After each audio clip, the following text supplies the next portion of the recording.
y'all. Three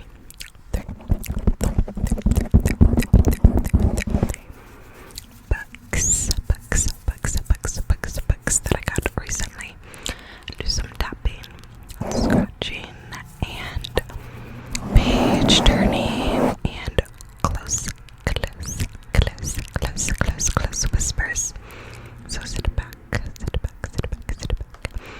relax. Don't forget to give the video a like,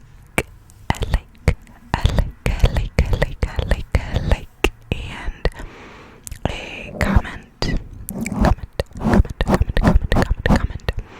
Subscribe if you're not already, and turn on post notifications, and let's get into it.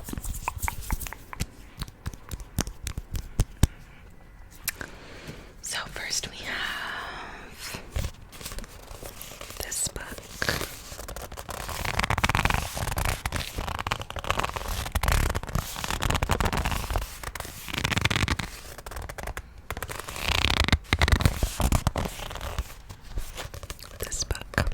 Which I actually saw from Etta Fox ASMR, who's one of my all-time favorite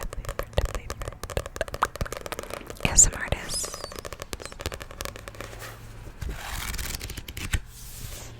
And it is No Longer Human by Osamu Dazai. Don't know how to pronounce that, but it sounded interesting, so I did buy it. And yeah, this is the cover.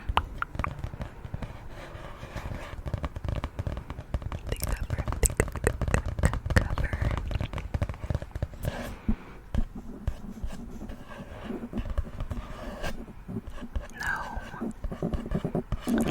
longer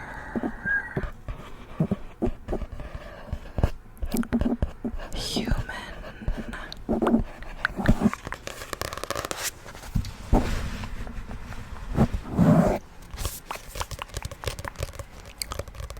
No longer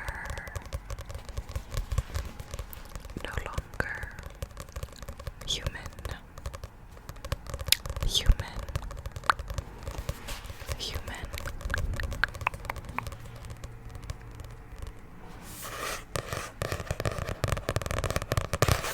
Okay, the back says, "Mine has been a life of much shame. I can't even guess myself what it must be to live the life of a human being. Portraying himself as a failure. The protagonist of Osamu Dazai is no longer human, narrates a seemingly normal life, even while he feels himself incapable of understanding human beings.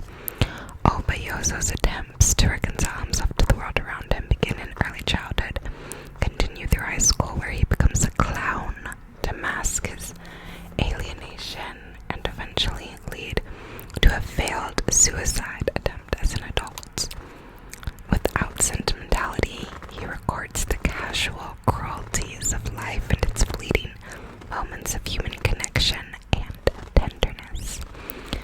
Semi-autobiographical, No Longer Human is the final completed work of one of Japan's most important writers, Osamu Dazai. The novel has come to echo the sentiments of youth. From post-war Japan to the postmodern society of technology, is still one of the 10 best-selling books in Japan. No Longer Human is a powerful exploration of individuals' alienation from society.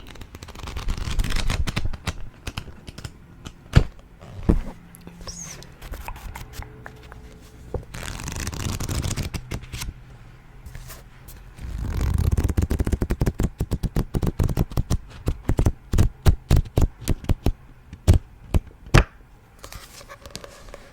Love the sound these pages make.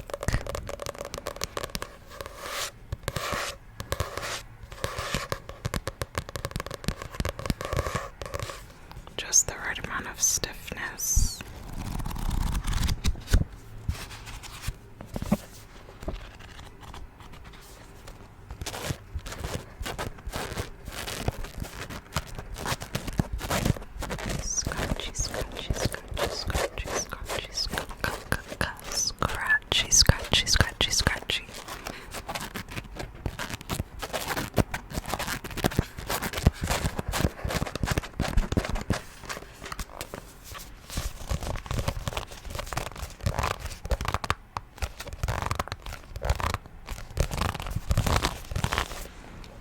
the sun is setting, is setting, is setting, is setting, and the sun will set for you in the shadow of the day.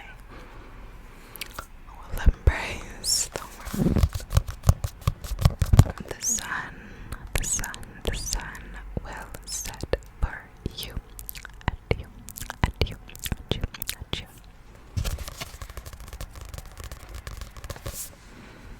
Okay. Next up,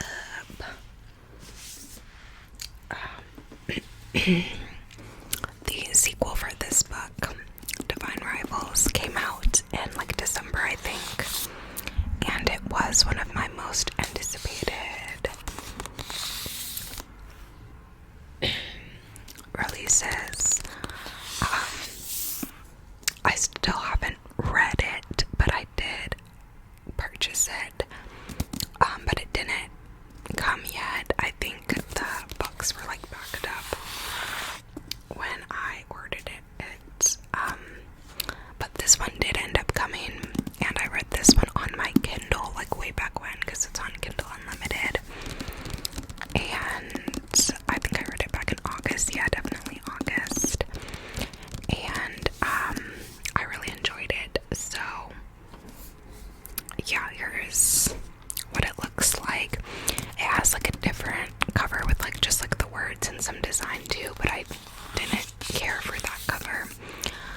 But this one like has the characters on it, and they look cute and whatever. But basically this is like a light, like historical fantasy. The fantasy elements of it I was honestly kind of confused about. I didn't really get. I didn't feel like it was that fleshed out, because it was like our world, but they were like gods, and one of them was like asleep, and some people didn't believe in the gods and thought it was like just like a legend, like a myth. But then like you see like the gods like at the end of the book, like it's kind of hard to describe, and I couldn't really get a full grasp around the fantasy elements where it differentiates from our world and into the mystical elements, because it is in this like war-torn society, and the main characters are like news reporters covering like what's going on. So yeah, the fantasy aspect was a little confusing to me, but there were a lot of really beautiful quotes in this book, and the ending of the book I think really sticks with you. At least it really stuck with me. And just the idea that's brought up in the ending is like something that I thought was pretty poignant about like feelings and the power of will. Like it was just, the ending was definitely something. This book also like takes a look at grief, and I know a lot of people really appreciated the portrayal of grief in this book.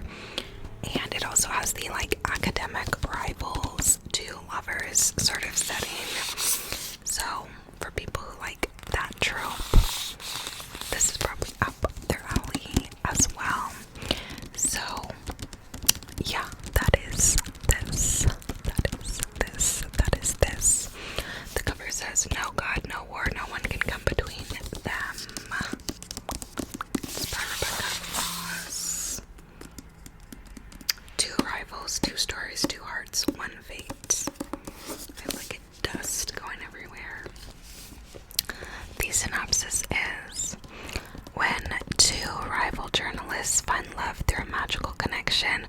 Oh, I didn't even mention that. That's like the whole premise. They like have like magic typewriters, so when they type on it and take the paper out, it'll get sent to the other one, which is kind of cool. So that's like what starts their whole thing. Their fate depends on facing the depths of hell together. After centuries of sleep, the gods are warring again. All 18-year-old Iris Winnow wants to do his older family together, with a brother forced to fight on behalf of the gods now missing from the front line, and a mother drowning her sorrows. Iris's best bet is winning the columnist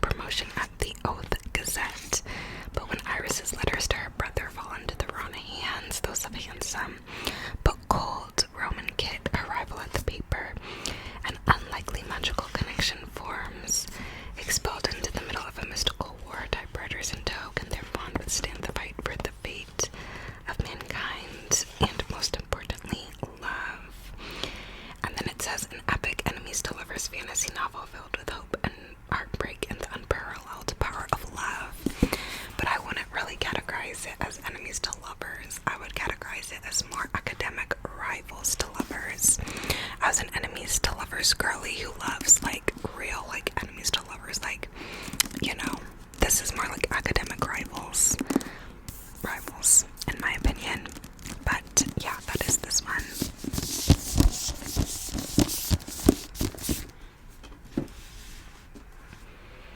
And then we have the Stolen Air by Holly Black. Holly Black, Holly Black.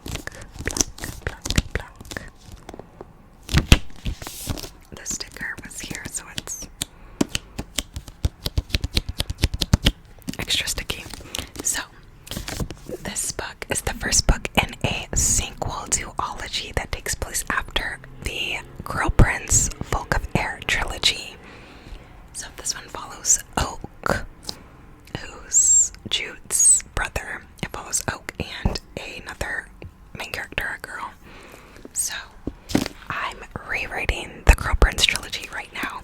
And once I finish that, I'm going to read this one because the second book in the sequel series is coming out in March. So I need to catch up and read this after rereading the original trilogy so that I can read the new release when it comes out. So excited for that.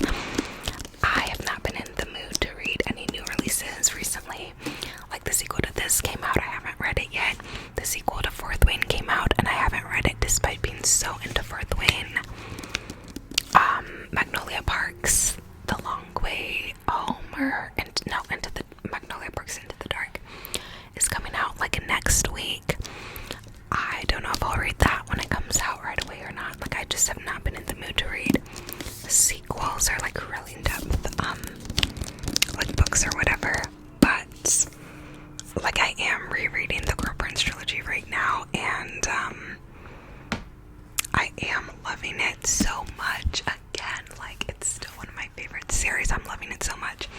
So I think coming off of reading that trilogy, I'll probably be able to dive right into the sequel duology. I think it's a duology. I think there's only going to be two. So when that book comes out in March, I think that's like gonna be it. Unless they do Holly Black does another spin-off on like some other characters. But yeah, so I'm excited to read this. Oh my gosh, why is this not staying? Okay, but yeah, let's read the back.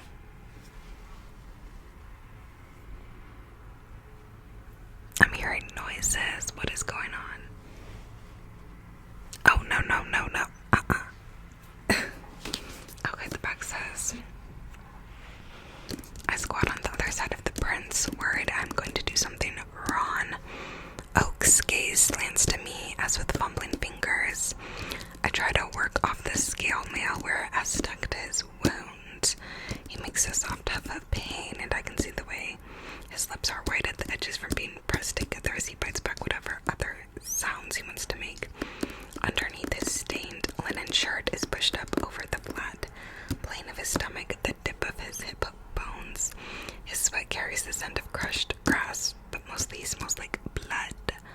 He watches me lashes low over his eyes without his golden armor. He almost looks like the boy I remember.